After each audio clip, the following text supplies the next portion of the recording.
Salut, je te propose dans cette vidéo un week-end assez court en Corrèze, une région magnifique que je connaissais pas du tout, mais qu'on va découvrir ensemble. Cette vidéo pourra te donner quelques idées d'endroits à visiter. On va faire château, gouffre, cascade, village pour varier les plaisirs. Aujourd'hui, nous visitons Collonges-la-Rouge, qui est connue pour ses maisons de couleur jaune.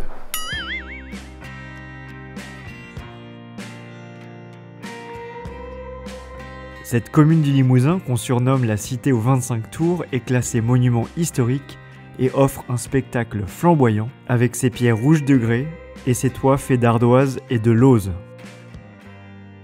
C'est une petite noblesse qui fait élever au XVIe siècle ses castels et ses tours en poivrière. Collonges-la-Rouge a été le premier village à avoir été labellisé parmi les plus beaux villages de France.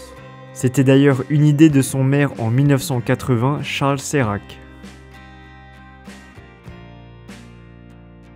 Dans le village ne passe pas à côté de l'église Saint-Pierre, construite au XIe et XIIe siècle, qui se distingue par son clocher roman et un très beau tympan.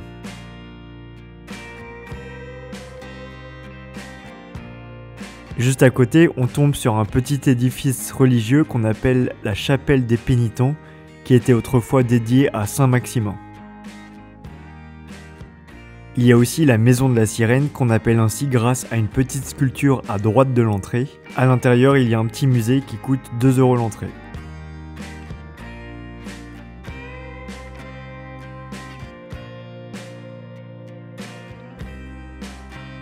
La halle Henri IV date du XVIe siècle. Elle évoque l'ancienne activité commerçante du village. Et surprenant, elle possède encore son four qui n'est rallumé que tous les premiers dimanches du mois d'août pour la fête du pain.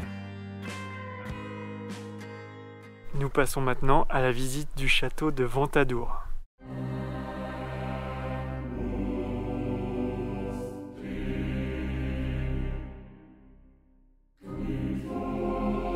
Ce château est construit au IIe siècle, a été classé monument en 1840 et a été restauré lors de plusieurs campagnes de rénovation.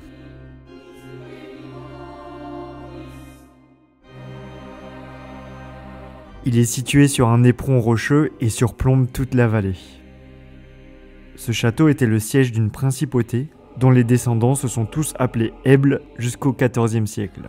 L'un des plus connus était Eble II, qui était chanteur et poète, parce que oui, Ventadour, ça rime avec troubadour. Dans l'enceinte du château, bien que en ruine, il est possible de distinguer la rampe d'accès, le reste de la chapelle Saint-Georges et ses tours.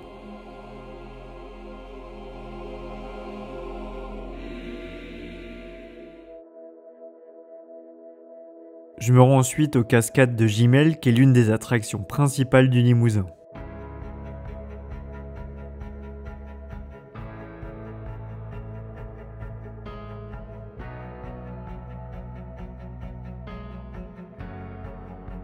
On peut y voir une succession de 3 chutes d'eau dont la plus haute fait 45 mètres de hauteur.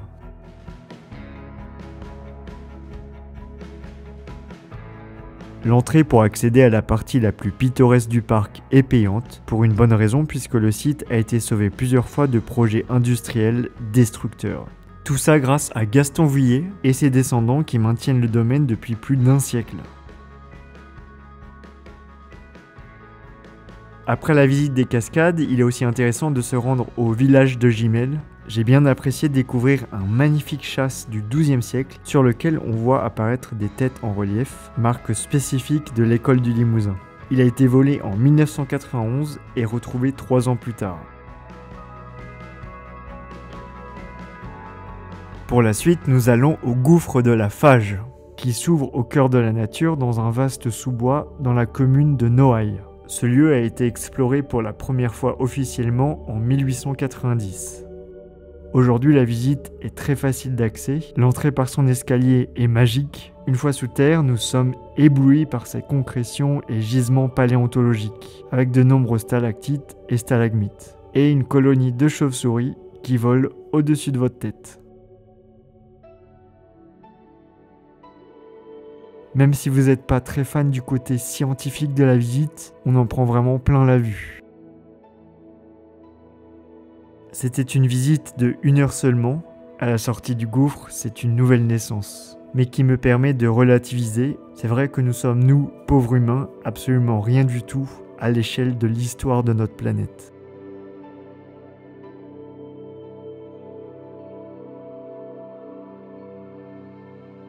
Nous voici dans les impressionnants pans de Travassac.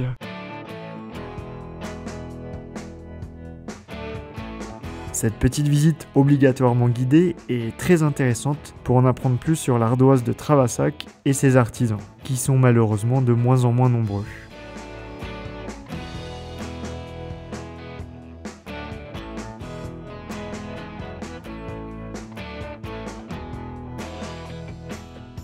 Cette ardoise est réputée pour sa haute qualité. Elle a une durée de vie de 300 ans et elle est utilisée pour la restauration de nombreux monuments historiques comme l'abbaye du Mont-Saint-Michel. Son prix est évidemment bien plus élevé, surtout qu'elle ne peut être découpée qu'à la main, contrairement à l'ardoise espagnole qui peut être découpée industriellement.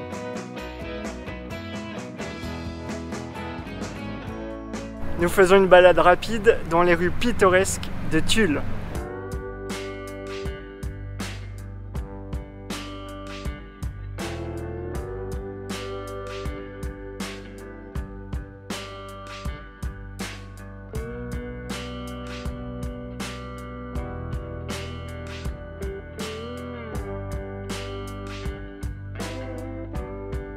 Et voilà, j'espère que ce condensé d'un séjour en Corrèze t'a plu. C'est moi qui ai monté et filmé, donc après tout ce travail, un petit j'aime et un abonnement de ta part sont les bienvenus. Et je te dis à très bientôt pour une nouvelle visite.